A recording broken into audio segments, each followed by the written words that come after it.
Why is no one talking about the insane level of detail in the eyes of the characters of Arcane? The eyes in Arcane aren't like the eyes of a series like Oshinoko that transforms eyes into galaxies and universes which suck the viewer in as the episodes go by, creating a visual spectacle. These also aren't the eyes that you'd see in Naruto, where the characters have 12 different versions of the Sharingan, Rinnegan, Bakugan, and all sorts. Instead, what the eyes in Arcane are is expressive, maybe in a way that I've never seen animation be expressive in my life. The $250 million spent on the show was enough to turn it into a moving painting. It kind of looks like what AI artists think they are generating in their head, especially when they try to bring movement to their AI art. But in Arcane's case, you don't get any of that crap you get when you put out AI art. In Arcane's case, it's just scintillating visuals. Buzzing behind your eyes? Because you know in a moment, they could all... Boom. Next time you watch Arcane, if you want a different viewer experience, try doing this. Pay close attention to specifically the eyes and the area around them as the characters interact with the scene. You will be shocked when you begin to notice the small glimmers in their eyes and the natural erratic movement of the eyes scanning a room and the scene around the characters. You even get those small little twitches in someone's eyes when something happens or just as a result of a reflex of their muscles. All of this expressive movement in the face is enough to go past just the regular emotions that we are used to seeing in animation and get to a more nuanced feeling of emotions. The characters move from one expression to another almost seamlessly, as you would in real life. All of these different micro expressions and nuanced eye movements build into something that is very distinct, extremely precise emotions. Emotions that are maybe more gray than happy or sad, somewhere in between.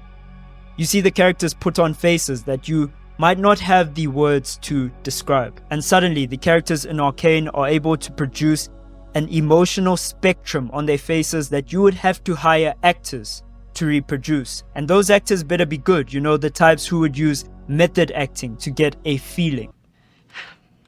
I'm lonely. I'm old. You got friends, Ma? It's not the same. Ellen Bernstein's monologue in Aronofsky's Requiem for a Dream is one of the best scenes I could use as a reference to show how powerful it can be when an actor knows how to move their eyes and slightly twitch their body around a scene. And while Arcane itself will probably never produce something that could match Bernstein's Oscar-nominated performance, the expressions we get in Arcane come very close to emulating this. We consistently have some movement in every scene of Arcane, drawing our eyes to it, and usually that movement will be in the eyes of the characters.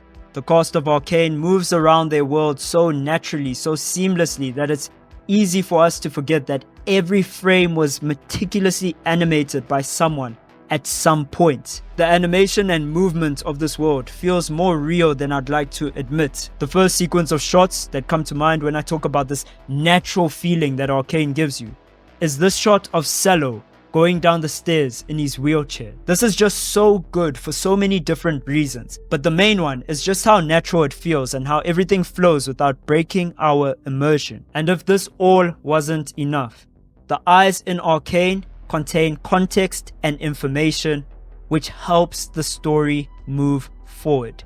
They provide narrative clues. For example, episode 7 of season 2 changes Soko's damaged eye from black to white. This subtle change implies a lot about this version of Soko. The first being that he probably doesn't need this eye drop contraption anymore. The second being that white is often used in Western culture to represent goodness and holiness. The change in color implies a change in Soko's character, a change in his core. He is good in this alternate universe and not evil.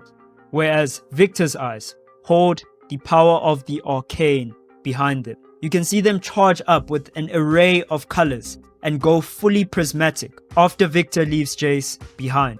Which is why I do believe Jace ends up saying this. This is what you see. Victor is seeing something completely different than the rest of us. But the way to show this is to make sure his eyes stand out just enough for us to just intuitively know it. Another one that I love in Arcane, and something I haven't seen in a lot of animation, is that when it's time for the eyes to be bloodshot, they are bloodshot.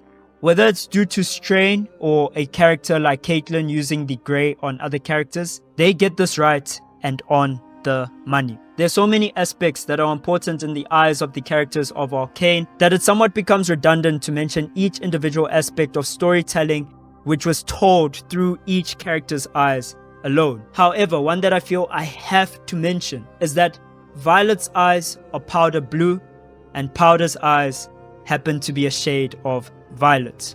The last aspect of why I find these eyes so beautiful and scintillating is how they handle light in the series. The eyes in Arcane react very well based on the environmental lighting of each scene. In fact, we can see over the course of the series that the colors of the eyes can completely change based on the lighting of a room or a setting. Sometimes the light in the room itself will reflect against the eyes, giving them more of a glimmer and a shine. And sometimes the eyes will be blank, blacked out, dimly lit, dark, brooding, in response to something heavy that has just happened. The best part about this whole light coming into the eyes dynamic is that with Mage's eyes, the eyes themselves illuminate the scene and glow powerfully. This is why this scene with LeBlanc is so visually striking to me. Her eyes completely change the nature of what we know Mel to be as a character. They make her more dark, more interesting to look at, even though her character ends up looking the same in every other aspect.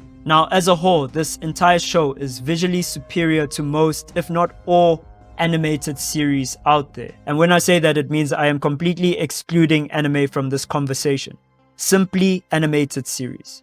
Speaking about anime, I believe that Arcane shits on all of these anime that try to use CGI and 2.5D as their main line animation for their series. For me personally, a show like Berserk, not the 99 version, but the versions that came after, became completely unwatchable because of the CGI thing they tried to do with the series. I actually believe that For Teach and Riot Games' work on Arcane might act as a little bit of a cure for this whole problem that we have around 3D animation and CGI. They've somewhat found a different way to do it. Now I can tell that some of the scenes in Arcane look purely 2D painted, but they have somewhat still provided a solution to go forward. With that said, not to stray too far away from the purpose of the video, because we were talking about the eyes here. They do so much for each scene that people don't notice it's happening. That's when you know it's good. Ever since I noticed the eyes and what they were doing for the overall presence and power of each scene, I haven't been able to take my eyes off of this aspect of Arcane. I personally can't wait for the brilliant wave of animation that I know Arcane will inspire in the future. Or there's another reality where this series and Riot Games series just end up being Western outliers that we look back on in 20 years and we say, yep, no one ever did it that way again. Nonetheless, let me know what you think about it. Arcane, the animation, the eyes. Let me know in the comments. For me personally, this was $250 million well spent. This is Lois signing off. Peace.